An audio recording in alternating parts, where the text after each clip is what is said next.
do YouTube primeiro, que eu tenho que começar aqui. Vamos lá.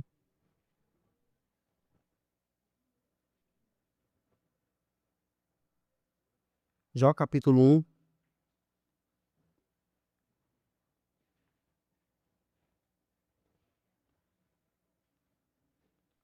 Do versículo 1, pode colocar já, ao versículo 22.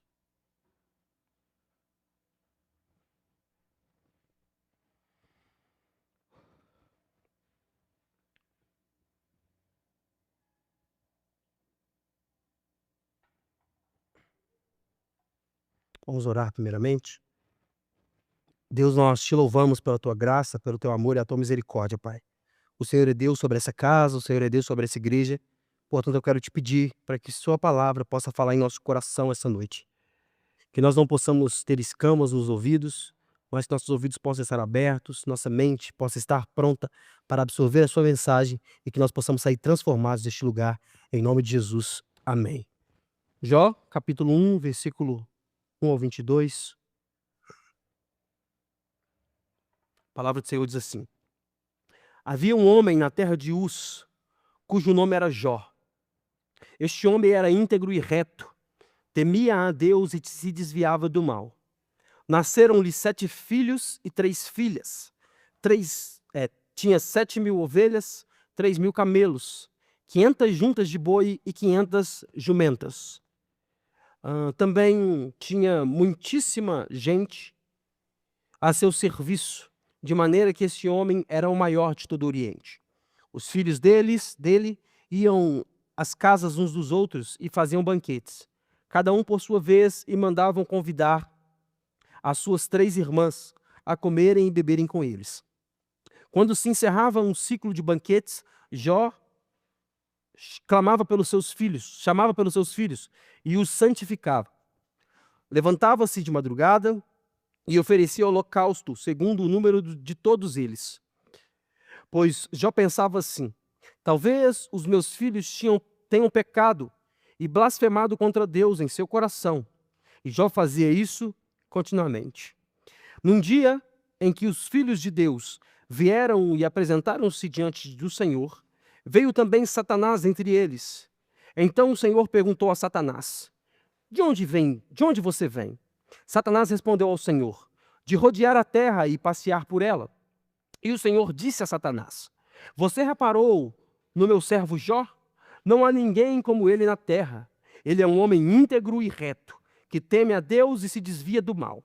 Então Satanás respondeu ao Senhor: Será que é sem motivo que Jó teme a Deus? Não é verdade que tu mesmo puseste uma cerca ao redor dele, da sua casa e de tudo o que ele tem? Abençoaste a obra das suas mãos, e os seus bens te multiplicaram na terra? Mas estende a tua mão e toca em tudo que ele tem, para ver se ele não blasfema contra ti na tua face. Então o Senhor disse a Satanás: Você pode fazer o que quiser com tudo o que ele tem, só não estenda a mão contra ele. Então Satanás saiu da presença do Senhor. Um dia, quando os filhos e as filhas de Jó comiam e bebiam vinho na casa do irmão mais velho, veio um mensageiro a Jó e lhe disse: Os bois estavam lavrando e as jumentas estavam pastando junto a eles. De repente, os sabeus atacaram e levaram tudo. Mataram os servos a fio de espada. Só eu consegui escapar para trazer a notícia.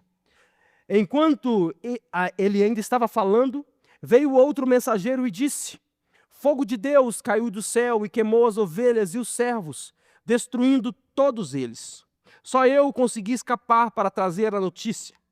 Enquanto este ainda estava falando, veio outro mensageiro e disse: Os caldeus se dividiram em 3 bandos, atacaram os camelos e levaram embora. Mataram os servos a fio de espada. Só eu consegui escapar para trazer a notícia. Também este ainda falava, quando veio outro e disse: Os seus filhos e suas filhas estavam comendo e bebendo vinho na casa do irmão mais velho. De repente, eis que se levantou um vento muito forte do lado do deserto e bateu contra os 4 cantos da casa. Ela caiu sobre os jovens e eles morreram. Só eu consegui escapar para trazer a notícia.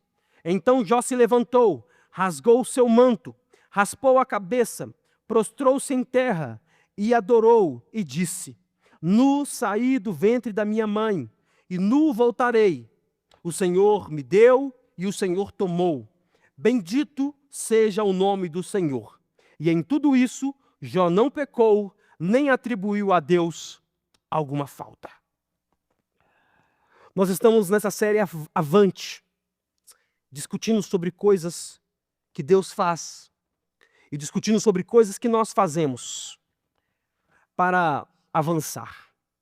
É certo que o Senhor colocou esse tempo como um tempo de virada em nossas vidas, e eu preciso pontuar algumas coisas perante esses sermões para que nós possamos não perder o tempo ou não irmos adiantados demais, para que esse tempo também não seja inoportuno. E o que eu quero falar ao coração dos irmãos essa noite é sobre ser paciente. O tema do sermão é esse hoje. Seja paciente. Mas a primeira pergunta que vem ao nosso coração é: como ser paciente em uma geração em que tudo se tornou instantâneo? Pedimos comida por aplicativo e passa alguns minutos, ela está em nossa porta. Sai um filme no cinema hoje.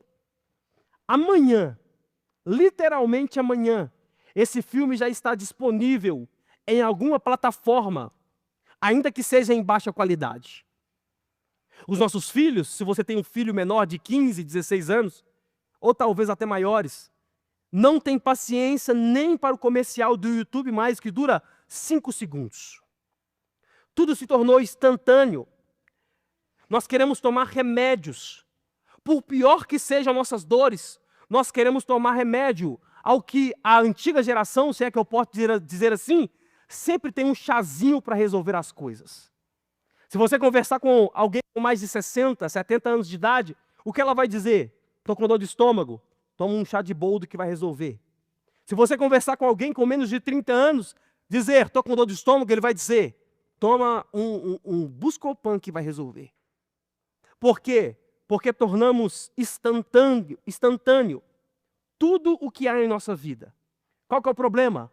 É que essa instantaneidade gerou em nós uma tremenda falta de paciência. Nós não temos paciência para mais nada. Não conseguimos esperar mais nada. Nós não conseguimos esperar nem o que é bom. Por quê? Porque acontecem algumas coisas que são boas, mas nós não temos a paciência de esperar o que é bom se completar.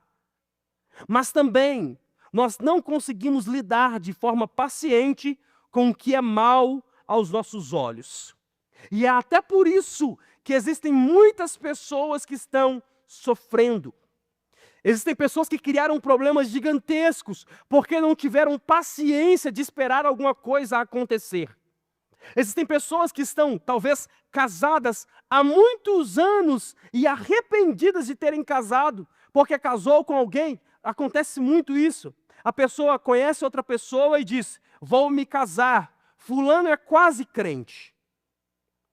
Fulano está com um pezinho lá, ele vai na igreja vez ou outra, de vez em quando ele ora um Pai Nosso, de vez em quando ele faz alguma coisa, ele é quase crente, eu vou me casar, que quando eu me casar ele vai se converter. E aí hoje a pessoa tem 30, 40 anos de casado e reclama porque depois que se casou a pessoa nunca mais foi para a igreja. Existem pessoas que pagam um preço enorme, preços grandes, por não terem paciência. E esse é um tema que deveria estar mais no nosso estudo diário. Por exemplo, pedimos paciência a Deus para lidar com os nossos filhos. Mas quando temos essa oportunidade de termos paciência com nossos filhos, nós logo a desperdiçamos. Pedimos paciência a Deus para lidar com o nosso trabalho. Mas quando chega o teste de paciência, nós falhamos. Por quê? Porque nós achamos que paciência é uma pílula que nós vamos tomar e amanhã nós vamos acordar pacientes. Tem um meme na internet que o cara pega um celular, vai para frente do espelho e diz, primeiro dia tentando ser mais paciente. Aí ele está com a roupa, aí ele grava o vídeo, aí daqui a pouco vira o vídeo, ele vem com outra roupa, primeiro dia tentando ser paciente. Aí o dia terceiro, ele troca a roupa e diz, primeiro dia tentando ser paciente. Por quê? Toda hora que chega o teste, ele logo perde a paciência. Mas preste atenção, todas as vezes que nós pedimos algo a Deus, Ele não nos dará como uma pílula para nós tomarmos e ficarmos pacientes, mas Ele nos dará oportunidades para gerarmos em nós essa paciência. Portanto, o que falta a nós é suportarmos esses processos, por mais intensos que sejam, para que esses processos gerem em nós essa paciência. E é sobre isso que nós queremos falar essa noite. E para falarmos sobre isso, eu quero usar a vida de Jó. Por quê? Porque existe até um dito popular que diz, fulano de tal tem a paciência de Jó. Porque aparentemente era um homem muito paciente. E pelo que sabemos, Jó era um homem contemporâneo a Abraão. Viveu mais ou menos no mesmo tempo que Abraão, porém na cidade de Ur dos Caldeus. De Uz, na verdade, perdão. Ur dos Caldeus era Abraão. Ele vivia na cidade de Uz, mas era um homem que tinha muito dinheiro. Era um homem que era muito rico, e nós vamos ver isso perante a mensagem. Mas além de ser um homem muito rico, ele era um homem íntegro e reto. Não só íntegro e reto, mas ele também temia a Deus e se desviava do mal. Isso nós vemos no capítulo 1. Jó era íntegro, reto, temia a Deus e se desviava do mal. Porém, além disso tudo, Jó tinha 10 filhos. E esses 10 filhos eram fruto de sacrifício diário de Jó. Por quê? Porque depois que eles se reuniam, Jó, após a reunião, ele saía e iria fazer sacrifício por esses filhos, pensando que, se eles pecaram, eu vou fazer um sacrifício para livrá-los de qualquer mal que possa vir a eles. Isso nós vemos do capítulo 1, do versículo 1 ao versículo 5. Mas preste atenção, o fato de Jó ser justo não o livrou do mal. Assim como o fato também de sermos justos e retos, que é o nosso dever como novos convertidos, nem sempre vão nos livrar do mal. O fato de sermos justos, retos e íntegros, desviarmos do mal, nem sempre nos livrará do mal. Existem algumas causas para o sofrimento de todo filho de Deus. Olha só, a primeira causa de sofrimento dos filhos de Deus, o primeiro, o pecado. O pecado é causa de sofrimento nos filhos de Deus. Nascemos pecadores, portanto vamos sofrer. Doença, por exemplo, é fruto de pecado. Se Adão não tivesse caído no Éden, não tinha pecado algum. Mulher não teria cólica. Se Adão não tivesse caído no Éden, não teria doença nenhuma na terra. A segunda causa do sofrimento de todo filho de Deus, a disciplina do próprio Deus. Como nós falamos na semana passada, o Deus dificultando o caminho como disciplina. Disciplina de Deus também é causa de sofrimento para os seus filhos. Outra causa de sofrimento, às vezes vem a nós o sofrimento para que sejamos fortalecidos. E às vezes também vem a nós o sofrimento para que Deus possa revelar em nós o seu consolo e a sua graça. Mas outras vezes o sofrimento vem a nós e a causa desse sofrimento é desconhecida. Estou sofrendo, mas a causa é desconhecida. Deus não está querendo me disciplinar. O pecado não é o fruto desse sofrimento. Não é nada disso. Causas desconhecidas. E por quê? Esses sofrimentos vêm a nós? Porque essas causas têm propósitos espirituais que a terra não entende. São desconhecidos, mas desconhecidos a nós. Os céus entendem, mas a terra não entende. E foi isso que aconteceu com Jó. Vamos ver do versículo 6 do capítulo 1 o que a Bíblia diz. Do versículo 6 ao versículo 8 diz assim: num dia em que os filhos de Deus vieram apresentar-se diante do Senhor, filhos de Deus aqui são os anjos, veio também Satanás entre eles. Então o Senhor perguntou a Satanás: de onde vem?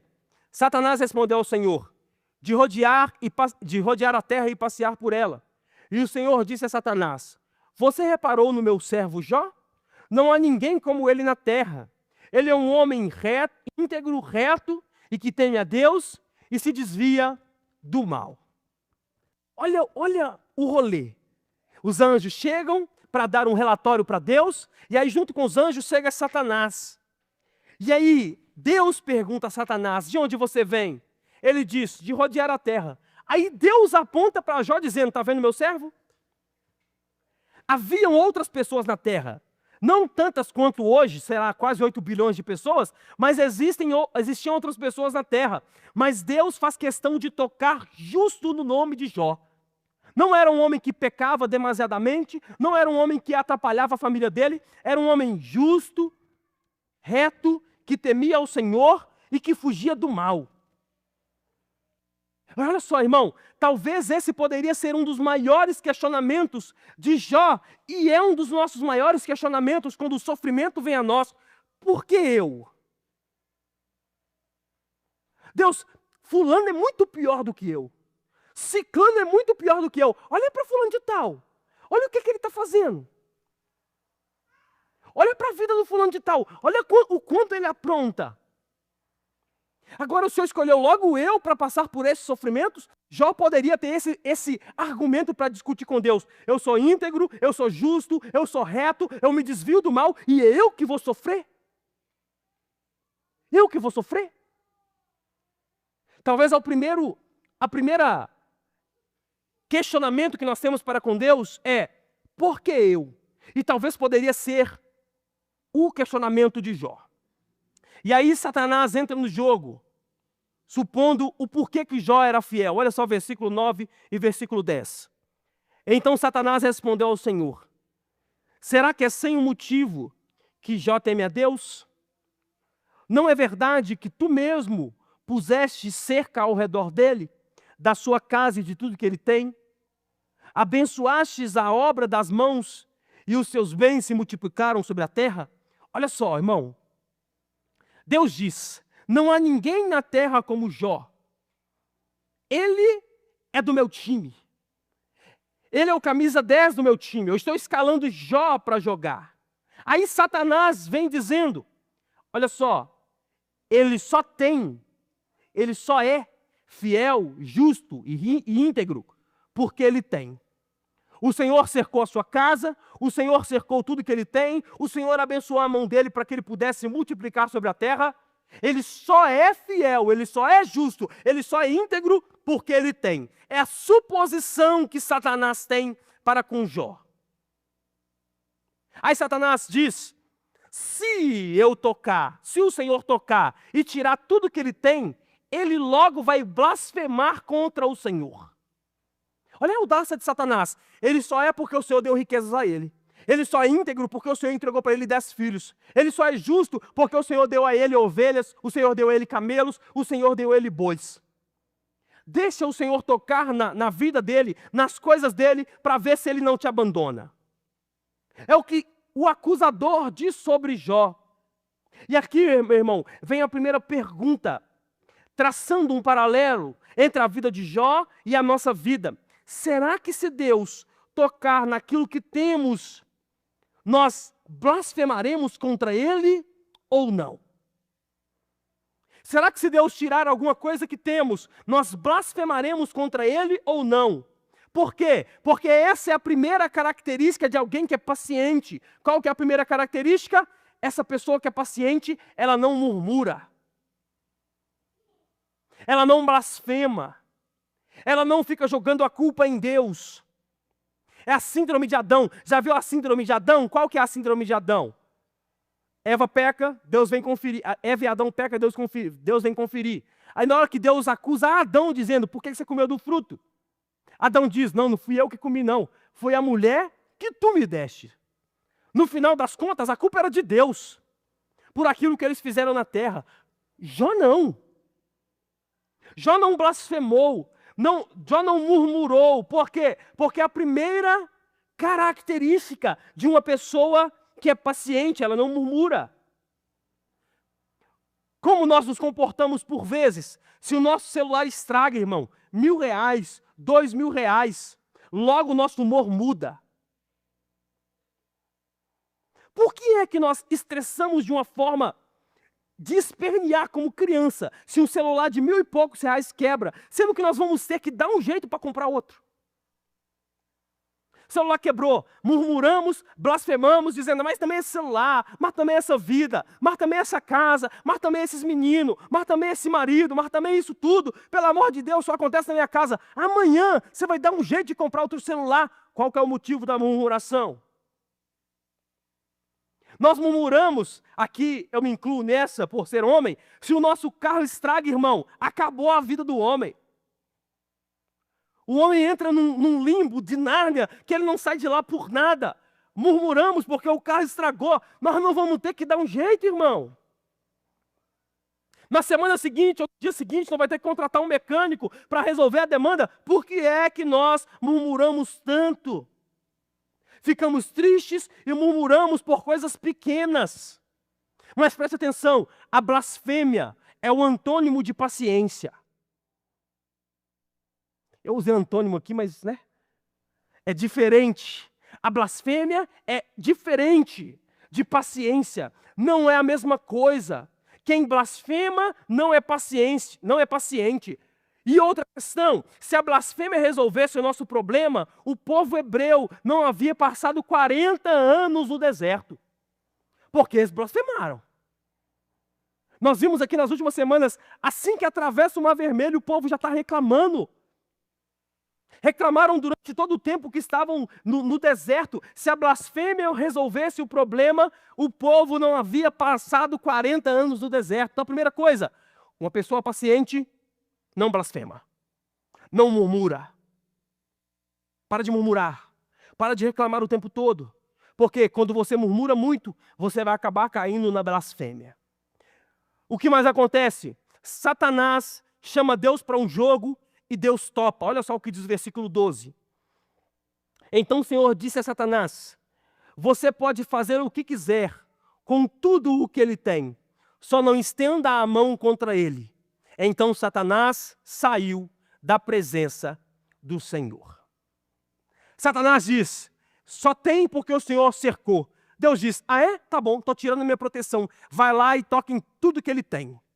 Olha a confiança que Deus tinha em Jó. Mas olha só, nós temos que observar algumas coisas baseadas no versículo 12. A primeira coisa, que até o diabo é o diabo de Deus, como diria Martinho Lutero. Martinho Lutero dizia, até o diabo é o diabo de Deus. O diabo só pode fazer aquilo que Deus permitir. Os únicos que são malucos de querer fazer alguma coisa fora da vontade de Deus somos nós mesmos. Nem o diabo é assim. O diabo é o diabo de Deus. Só faz o que tiver na vontade de Deus. Segunda coisa, Deus conhece as nossas limitações. Deus permite que Satanás toque em tudo que Jó tinha, porque sabia que Jó era íntegro demais, mesmo se perdesse todas as coisas da terra. Outra lição sobre ser paciente é que a pessoa que é paciente não troca o que é eterno por coisas extremamente passageiras. Pessoas que são pacientes não trocam uma vida inteira por aventuras que só duram alguns minutos. Pessoas que são pacientes não trocam decisões que vão durar a vida toda por causa de um pecado de alguns minutos, irmãos. E eu costumo dizer isso, eu preciso dizer isso sempre, sobre quando a pessoa já avançou na vida, a vida já está quase resolvida, a pessoa troca o marido da juventude, ou a esposa da juventude, o adolescente troca uma vida com Jesus, uma vida com a família íntegra, por causa de alguns minutos, que talvez nem gerem tanto prazer assim. Alguns minutos que talvez nem sejam tão prazerosos assim. Alguém que é paciente, ele não troca a coisa que é eterna por algo passageiro. Vai passar, irmão. A vontade de fazer alguma coisa vai passar. A vontade de ter alguma coisa vai passar. É só você observar esse tanto de gente no preso, influenciador digital, indo preso, e toda hora tem lavagem de dinheiro, envolvimento com tráfico, envolvimento com não sei o quê. Por quê? Porque se enriquecem, veem o dinheiro e dizem, é dinheiro, é fácil, é rápido, eu quero.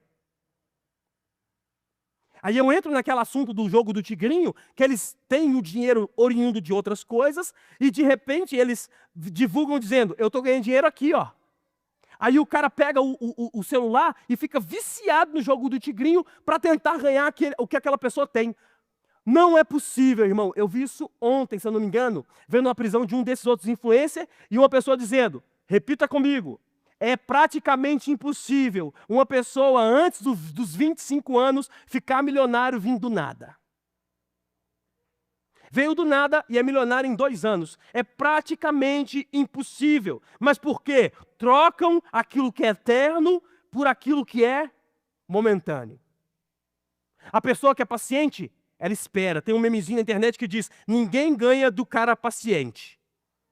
Aí você vê uns caras, Isaías 53:2, né? Sabe o que é esse Isaías 53:2? E nele não havia beleza alguma. Aí o cara é desprovido de beleza, e aí o cara posa com uma mulher capa de novela, e aí o comentário que vem é, ninguém ganha do cara paciente. O cara é paciente, o cara sabe o momento certo de jogar o jogo. Ninguém ganha do cara paciente. Portanto, tenha paciência. Outra coisa, quais foram as áreas que Satanás tocou, que exigiram a vida de Jó? Primeira coisa que Satanás tocou. O Bill pode vir se quiser, que já estou, daqui a pouco eu finalizo. Qual a primeira coisa que Satanás tocou que exigiu a paciência de Jó?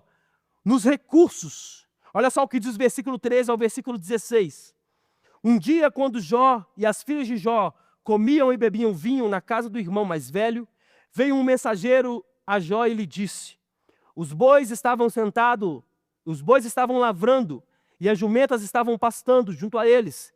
De repente, os sabeus atacaram e levaram tudo, e mataram os servos a fio de espada. Só eu consegui escapar para trazer a notícia. Enquanto este ainda falava, veio outro mensageiro e disse, fogo de Deus caiu do céu e queimou as ovelhas e os servos, e destruindo todos eles. Só eu consegui escapar para trazer a notícia. Primeira coisa que Satanás atacou, que exigiu a paciência de Jó, nos seus recursos. Talvez eu falando ovelha, você não entende. Mas eu vou te dar os números. Jó tinha 7.000 ovelhas, 3.000 camelos, 500 juntas de bois, ou seja, 1.000 bois, 500 jumentas. Eu vou transcrever para você isso aqui em valores monetários. Cada ovelha vale, em média, R$800. Só de ovelha, Jó tinha 5.600.000 reais em ovelhas. Cada camelo equivale a mais ou menos 25 mil reais. Só de camelo, Jó tinha cerca de 75 milhões de reais. Cada boi vale em torno de R$1.500. Só de boi, Jó tinha em torno de 750 mil reais. Totalizando 86.350.000.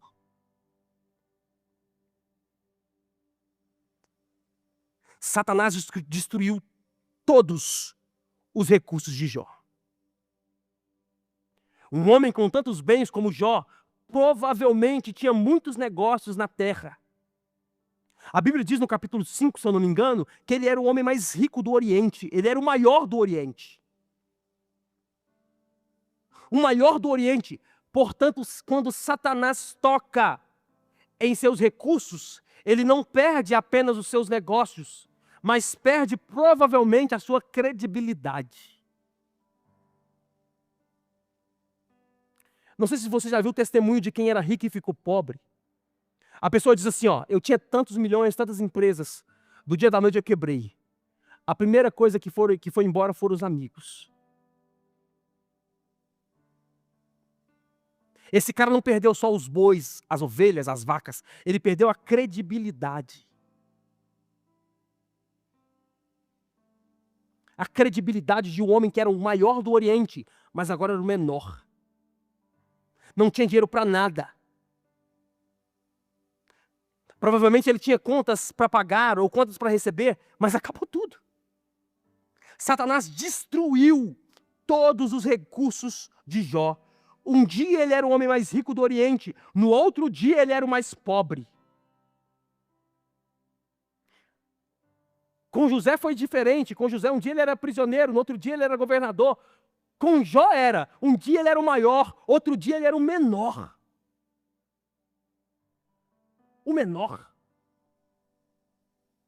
Satanás destruiu os recursos que Jó tinha. Presta atenção, irmãos. Nós devemos trabalhar sim. Se pudermos, devemos ganhar dinheiro, muito dinheiro. Mas o dinheiro não pode ser a base de nossas vidas. Porque se ele for a base de nossas vidas, se ele for embora, nós ficaremos sem chão.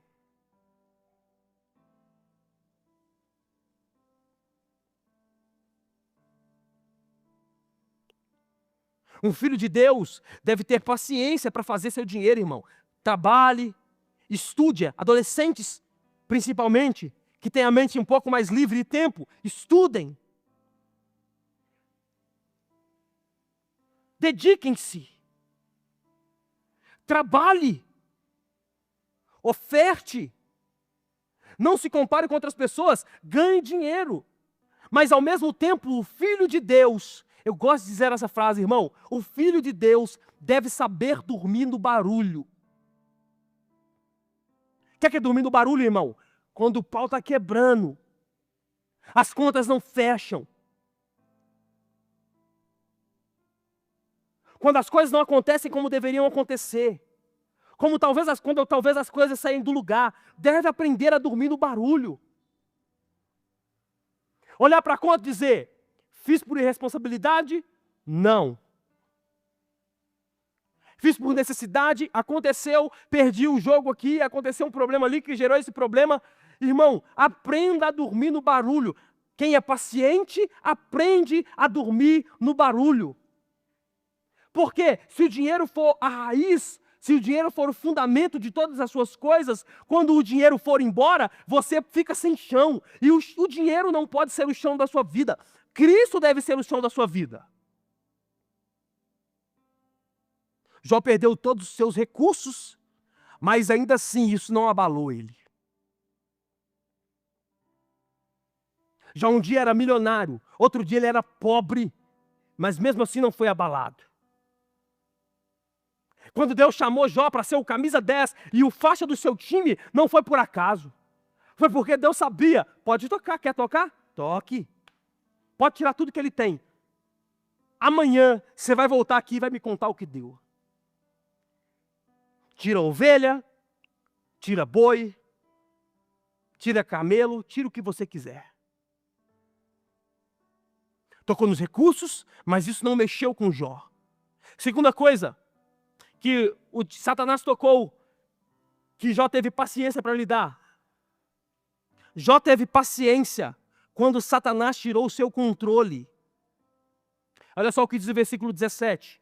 Enquanto este ainda falava, veio outro mensageiro e disse, os caldeus se dividiram em 3 bandos, atacaram os camelos e levaram embora, e mataram os servos a fio de espada. Só eu consegui escapar para trazer a notícia. Satanás tirou o controle. Como assim o controle? Primeiro, tira os servos. Segundo, tira os camelos. E o que eram os camelos? O meio de transporte. Jó não tinha como visitar ninguém para que pudesse ajudá-lo. Não tinha telefone, não tinha WhatsApp, não tinha carta, não tinha correio, não tinha nada. Tinha 2 formas de chegar até alguém. Primeiro, mensageiro. Manda um mensageiro e pede auxílio. Pede um dinheiro emprestado. Quando eu recuperar, eu te devolvo. A segunda forma, ele poderia montar ele mesmo num camelo e ir buscar ajuda. Porque ele era um homem muito rico e provavelmente ele tinha muitos contatos. E ele poderia ter a possibilidade de pedir alguém para ajudar a ele naquele momento. Mas até nisso, Deus permitiu que Satanás tocasse. Para quê? Para que ele ficasse sem controle. Você não vai poder resolver. Você não vai poder dar o seu jeito. Você não vai poder dar o seu jeitinho. Irmão, preste atenção. Ficar sem controle é extremamente insuportável. Aí vem a pergunta, o que fazer quando não tem o que fazer? Satanás tira o controle de Jó. toca na alma de Jó e diz, não vai pedir ajuda para ninguém. Vai ficar aí, totalmente sem controle. Aí vem a terceira característica de alguém que é paciente. A pessoa que é paciente, ela não quer resolver as coisas que já saíram do seu controle. Quem é paciente não quer resolver as coisas que já saíram do seu controle. Por exemplo, não controlamos o trânsito, irmão. Vamos fazer o quê? Vai ficar brigando, tentando controlar trânsito? Brigando, buzinando com todo mundo? Outra coisa, não controlamos imposto. A briga é em vão. Outra coisa, não controlamos pessoas. É em vão tentar controlar pessoas. Quem é paciente não quer resolver aquilo que ele não tem controle. Aí vem a questão, quanto mais tentarmos controlar o que já perdeu o controle, mais ficaremos descontrolados. Quanto mais tentarmos controlar aquilo que já perdeu o controle, mais descontrolados nós ficaremos. Satanás tira de Jó as chances que ele tinha de buscar ajuda. Qual é o detalhe? O detalhe é que quando Satanás tira os contatos de Jó, faz com que Jó se volte para o único contato que nunca fica offline. Tirou os amigos, tirou os contatos, tirou o dinheiro. Faz com que Jó olhe para o único aquele que nunca fica offline. Olha só o que diz o Salmo 39, versículo 7. Para onde eu poderia escapar do teu espírito? Para onde eu poderia fugir da sua presença? Se eu subir aos céus, lá está. Se eu fizer a minha cama na sepultura, também lá estás. Se eu subir com as asas da alvorada e morar na extremidade do mar, mesmo ali a tua mão direita me guiará e me sustentará. Mesmo se eu dissesse as trevas me encobriram, e que a luz se tornara noite ao meu redor, verei que nem as trevas são escuras para si. A noite brilhará como o dia, pois para ti as trevas são luz. Tu criaste o íntimo no meu ser e me tecestes no ventre da minha mãe. Eu te louvo porque me fizeste de modo especial e admirável. As tuas obras são maravilhosas. Disso tenho plena certeza. Meus ossos não estavam escondidos de ti, quando em secreto fui formado e entretecido, como nas profundezas da terra. Os teus olhos viram o meu embrião. Todos os dias determinados para mim foram escritos no teu livro antes que qualquer deles viesse a existir. Quem é paciente se recorre àquele que tem o controle de todas as coisas no momento que ele perdeu o controle. Não fique batendo cabeça, tentando achar o controle quando o controle foi embora. Terceira coisa, Jó foi paciente quando perdeu o que tinha de mais precioso. Versículo 18 e 19. Diz assim, também este ainda falava quando veio outro e disse, os seus filhos e suas filhas estavam comendo e bebendo vinho na casa do irmão mais velho. De repente, eis que se levantou o vento muito forte do lado do deserto e bateu contra os 4 cantos da casa. Ela caiu sobre os jovens e eles morreram. Só eu consegui escapar e trazer a notícia. Satanás toca no que tem de mais precioso para Jó. Perdeu os bens? Está tranquilo. Perdeu o controle? É superável. Mas agora perder a família. Já não tinha 1, 2 filhos, 3 filhos. Tinha 10. E Deus permitiu que Satanás tirasse a vida dos 10 filhos de Jó.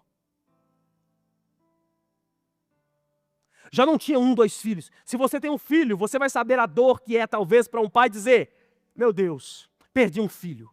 Mas a Bíblia não diz que Jó tinha 1, 2, 3. A Bíblia diz que Jó tinha 10. E os 10 morreram no mesmo momento.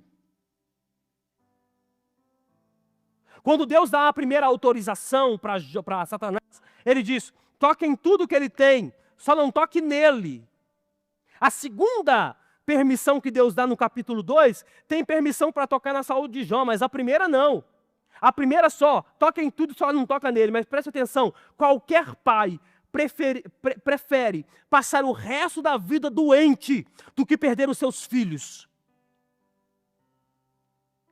Eu garanto para você que se a proposta fosse, você prefere ficar com úlcera o resto da sua vida ou perder os seus filhos? A proposta é, bora de úlcera. Você prefere sofrer com as doenças mais terríveis do mundo ou perder o seu filho? A sua resposta imediata é, deixa eu sofrendo, mas deixa os meus filhos vivos. Por quê? Porque é antinatural um pai enterrar um filho. É mais antinatural ainda um pai enterrar 10 filhos. Mas Jó não teve a opção de eu quero isso ou quero aquilo. Deus deixou com que Satanás tirasse os 10 filhos e deixasse apenas a Jó e a sua esposa. Agora imagina a cena, perde os bens, perde o controle e perde os filhos.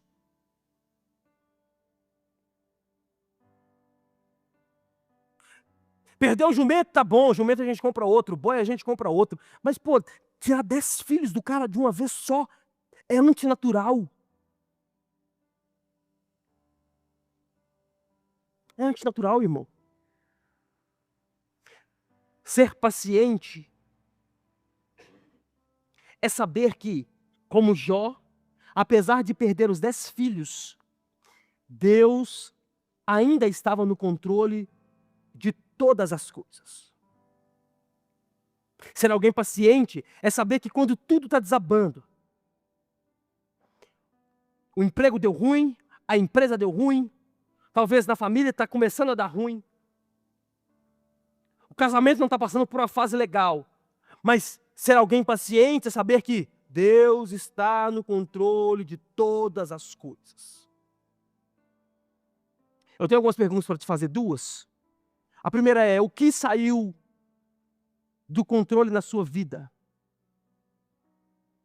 Foi por erro seu? Foi por permissão? Ou por ordem de Deus? Perdeu por quê? Eu errei? Deus permitiu? Ou Deus ordenou? A segunda pergunta é, qual foi a nossa reação quando isso aconteceu? Deus, perdi. Deus, aconteceu.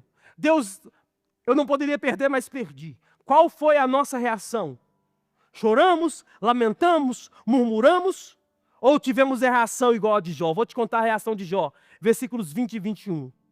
Então Jó se levantou, rasgou o seu manto, raspou a cabeça e prostrou-se em terra e adorou e disse, nu saí do ventre da minha mãe e nu voltarei. O Senhor o deu e o Senhor tomou. Bendito seja o nome do Senhor. E em tudo isso Jó não pecou e nem atribuiu culpa alguma a Deus. Não sei qual foi a sua reação quando alguma coisa ruim aconteceu, mas a reação de Jó foi, rasgou o manto, raspou a cabeça. O que era isso? Sinal de humilhação. Era o que o povo do Antigo Testamento fazia quando Deus estava irado. Quando Jonas vai lá em Nínive, depois que ele é cuspido da baleia, quando ele chega lá e anuncia que Deus estava irado, o povo se arrepende, pano de saco, raspa a cabeça. A mesma atitude de Jó. Deus está irado, portanto, eu vou me arrepender. Eu errei. Talvez Deus está me castigando.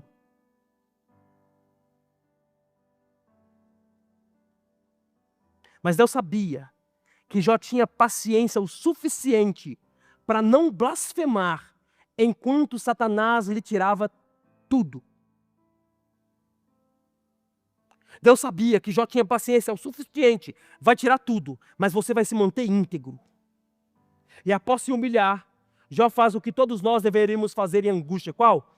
Prostrar e adorar. nu saí do ventre da minha mãe, e é nu que eu vou voltar para o ventre da minha mãe. Eu não tenho nada, e tudo que eu tinha era dele. Bendito seja o nome do Senhor. Presta atenção, irmãos. Nem sempre perder faz de nós perdedores. Nem sempre perder faz de você, faz de mim um perdedor. Eu perdi, mas não quer dizer que você é o perdedor. Talvez a perda que tivemos foi para que a vontade de Deus fosse feita. Romanos capítulo 12, versículo 2 diz: E não vos conformeis com este mundo, mas transformai-vos pela renovação do vosso entendimento, para que experimentais qual seja a boa, a agradável e a perfeita vontade de Deus. Eu tenho um pregador que diz sobre isso, ele diz o seguinte, sobre Jesus: na boa vontade de Deus, Jesus estava cuidando dos seus discípulos, alimentando pessoas, distribuindo 5 pães e 2 peixes para milhares de pessoas. Na agradável vontade de Deus, Jesus estava no Getsêmani chorando, talvez amargurado, sendo vendido e traído por Judas, mas na perfeita vontade de Deus, Jesus estava crucificado.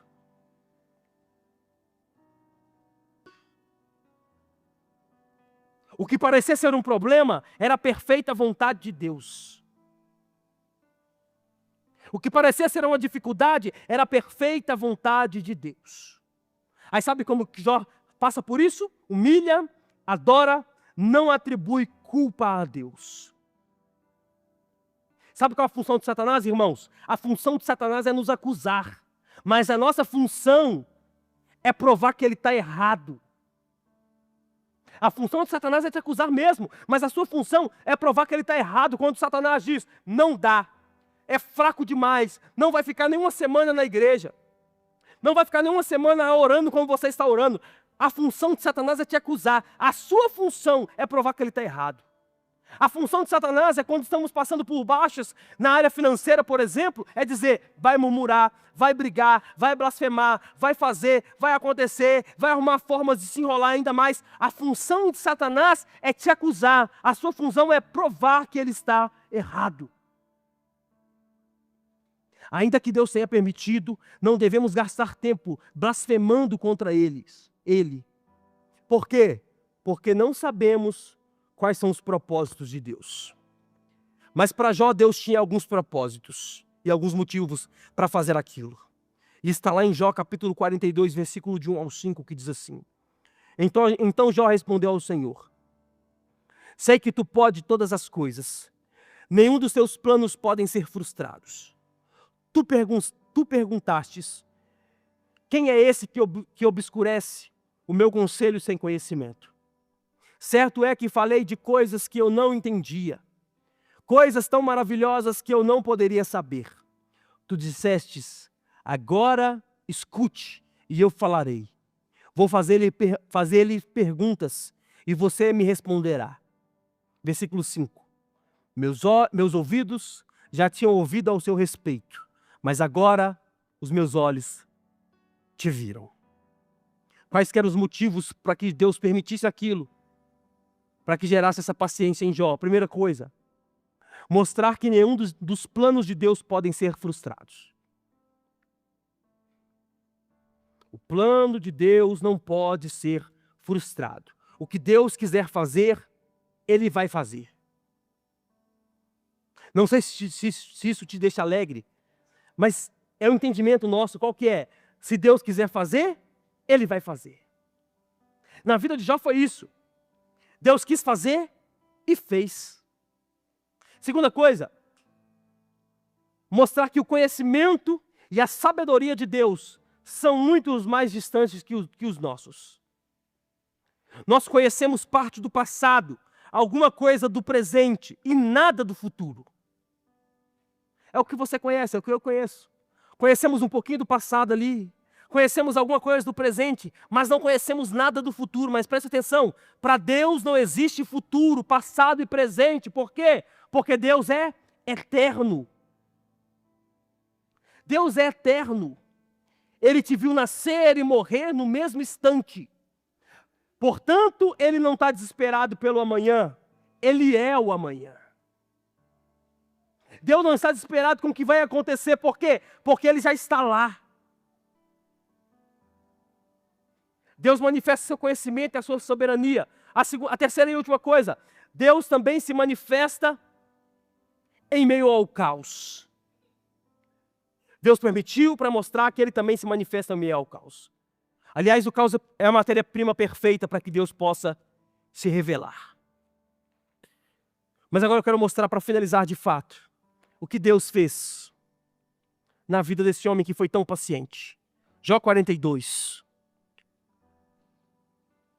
Abre aí, Diego, na tela, por favor. No versículo 12.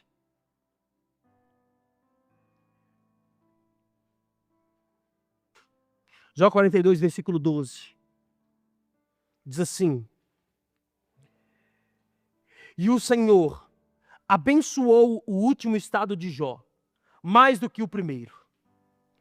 Ele veio a ter 14.000 ovelhas. Ele tinha 7.000, agora tem 14.000. 6.000 camelos, ele tinha 3.000, agora tem 6.000. 1.000 juntas de boi, ele tinha 1.000, agora ele tem 2. Ele tinha 500, agora ele tem 1.000. 1.000 jumentas, ele tinha 500, agora ele tem 1.000. Versículo 13. Também teve outros 7 filhos e 3 filhas.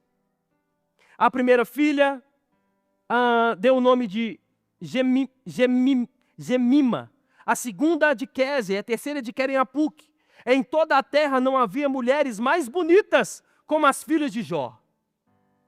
E o seu pai lhe deu herança entre os seus irmãos. Depois disso, Jó viveu mais 140 anos.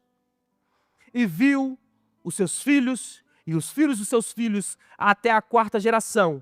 Assim Jó morreu após uma longa velhice. Qual que é o resumo? 130 anos acomete a ele os problemas. Viveu 130 anos com muito. Depois dos problemas, Deus revela-se a ele, restitui tudo que ele tem. E ele vive 10 anos a mais do que ele viveu, com um dobro de fartura. Por quê?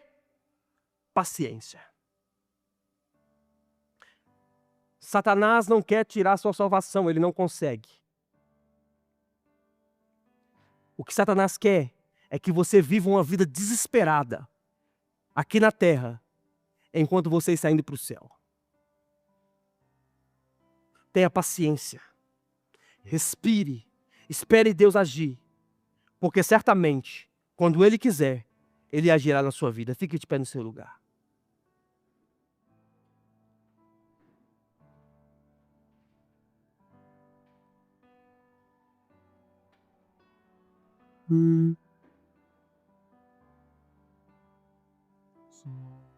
A paciência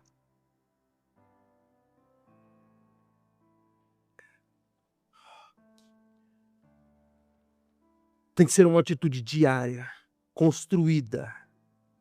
Estressar menos, pensar mais, murmurar menos, adorar mais, para que Deus possa fazer a sua vontade em nossas vidas.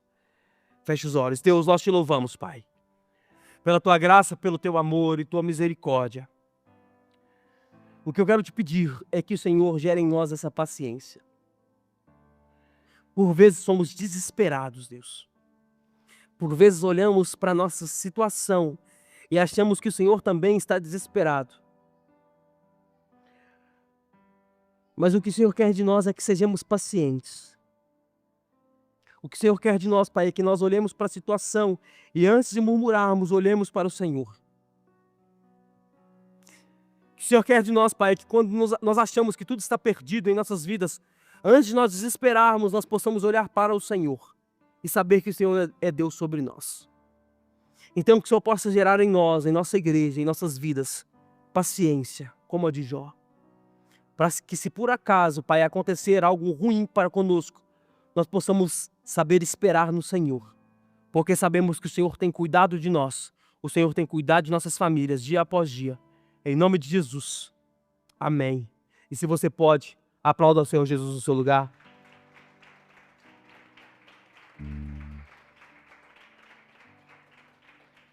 Aleluia. Que você